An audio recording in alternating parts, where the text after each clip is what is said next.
We're going to go ahead and loosen the brake line bolt right here.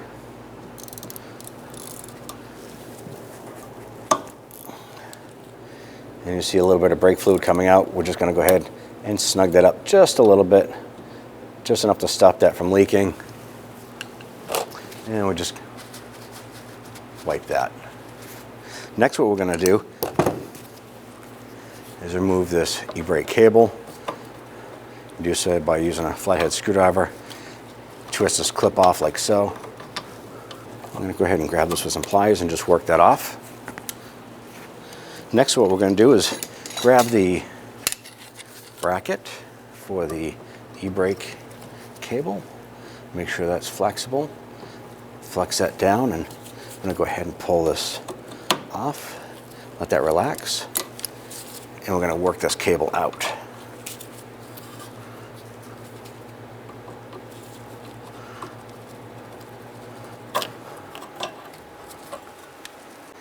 I'm going to go ahead and remove the caliper bolts, this one here, and do the same for the top.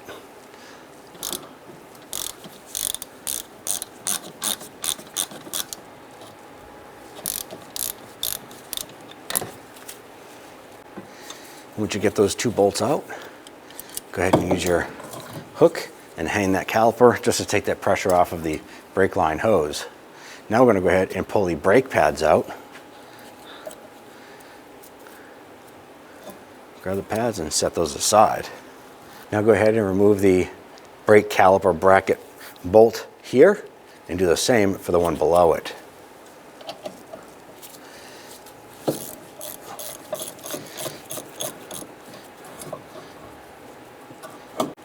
Now go ahead and remove that lower bolt and remove the caliper bracket. Now what we're going to do is remove the two bolts from the caliper and bracket.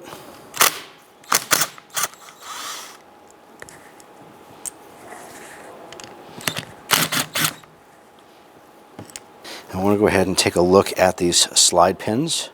Make sure that they're free floating. What we also want to do is just double check. You want to peel back the boot. Make sure that these have grease inside of them.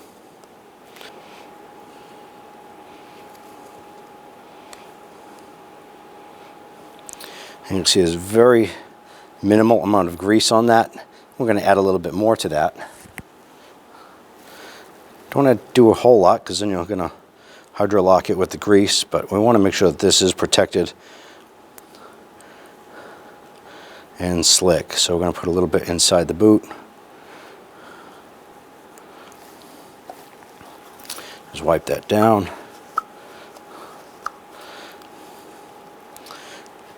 Reinstall the pin.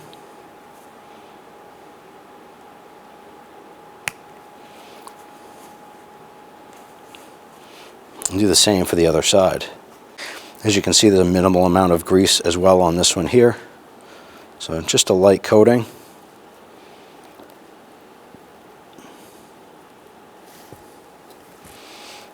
And reinstall.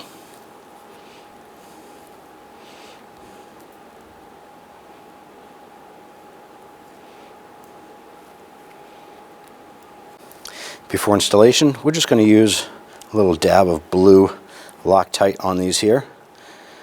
The reason for this is going to prevent the bolts from vibrating loose or coming out with torque and vibration, and we don't want to have any brake issues. Let's go ahead and install that caliper bracket. Go ahead and get the bolt started by hand, thread that in a bit, and repeat for the lower bolt. Now we're going to go ahead and torque these bolts down to 54 foot-pounds. Get that bottom bolt.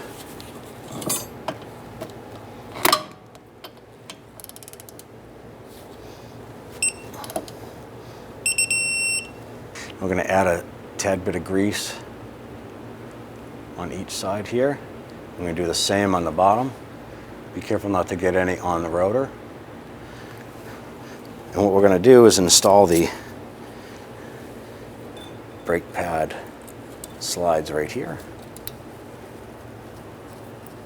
Now that we have those installed, we're going to go ahead and install our brake pads next.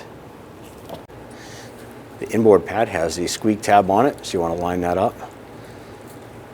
slide that into place. I'm going to go ahead and install the outboard pad, line that up, and tap that into place. So we found when we went to install the new caliper that the piston was not threaded in far enough to give us a clearance for the new pads. So I'm going to go ahead and turn the new piston in to give us that clearance.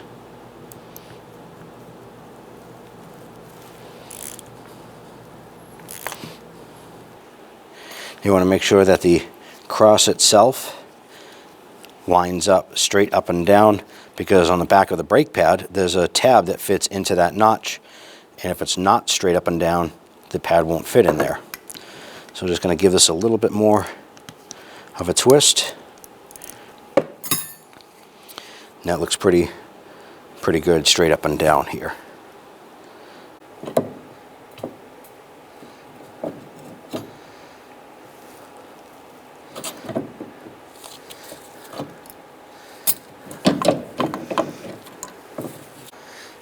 Now what we're going to do is remove the brake line. You want to have a catch can, a bucket, something to catch brake fluid from running out of this hose. Take the bolt out, set that aside.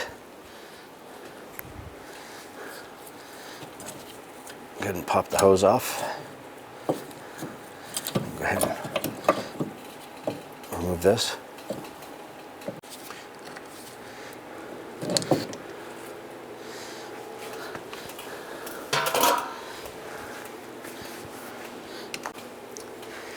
And when you remove the brake line, there's a washer on each side. These are a one-time use. It's what they call a crush washer. And this one has one stuck. And there was one stuck there, I just popped it off. Make sure that that is clear of any type of debris. Next, what we want to do is get our caliper lined up.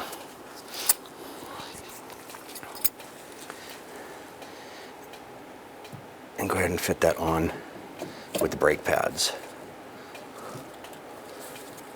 Once those are lined up, go ahead, get the upper bolt started. Get it caught a few threads, do the same for the bottom.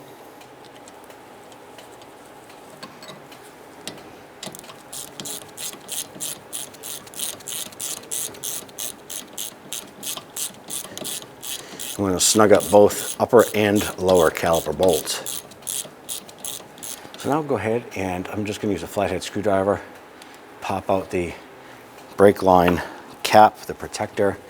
Now with the bolt, you want to make sure that the old washer is gone. You can actually see it's still on there. We're just going to pluck that off. You see it right there.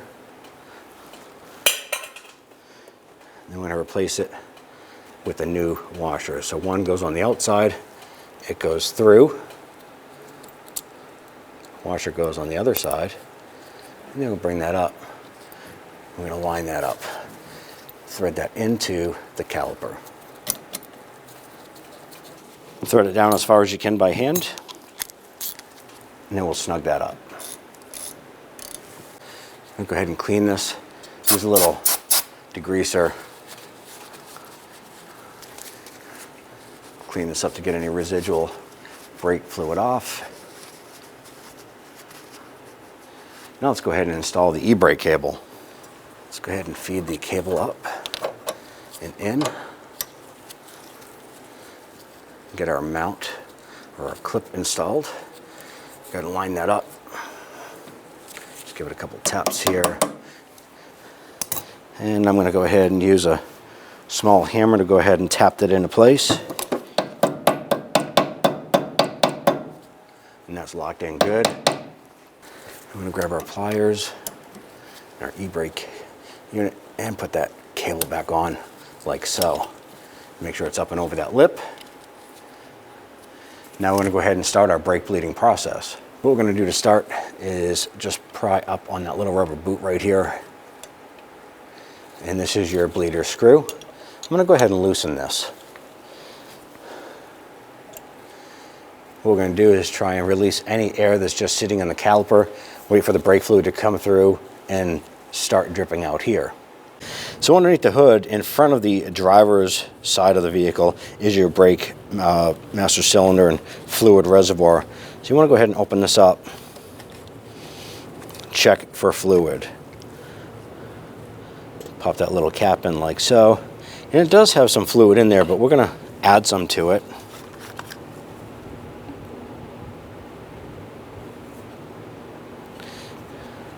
And once we feel that this is at a good fluid level, we're going to go ahead and hop inside and pump up the brakes and start our brake bleeding process. Once you have that fluid up a little bit higher than normal, because we're going to drain some out, go ahead and put the cap back on, lock that into place. Now you can see we added fluid and the bleeder screw was open up. You can see the fluid running out. So now we're going to snug this up. We're going to hop inside the vehicle, pump the brakes a few times, and then open this up again and purge out any air. You want to go ahead and cycle the brakes. And then go ahead and open up the line and get any air out of it. You can see the bubbles coming out.